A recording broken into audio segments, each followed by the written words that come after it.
మా డాడీ కోమటిరెడ్డి వెంకటరెడ్డి నల్గొండ ప్రజలకి తెలంగాణ ప్రజలకి చేసిన పనులు అలాగే అభివృద్ధి కార్యక్రమాలకి భువనగిరి ప్రజలని కోరుకుంటున్నాను.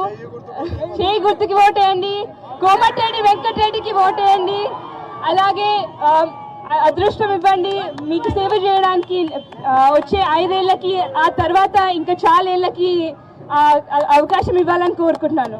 20 ఏళ్ళుగా మా డాడీ కోమటిరెడ్డి వెంకటరెడ్డి నల్గొండ ప్రజలకి తెలంగాణ ప్రజలకి చేసిన పనులు అలాగే అభివృద్ధి కార్యక్రమాలకి భువనగిరి ప్రజలని కోరుకుంటున్నాను. చేయి గుర్తుకి ఓటేయండి, కోమటిరెడ్డి వెంకటరెడ్డికి ఓటేయండి. అలాగే అదృష్టం ఇవ్వండి మీకు సేవ చేయడానికి. వచ్చే 5 ఏళ్ళకి ఆ తర్వాత ఇంకా చాలా ఏళ్ళకి అవకాశం ఇవ్వాలని కోరుకుంటున్నాను.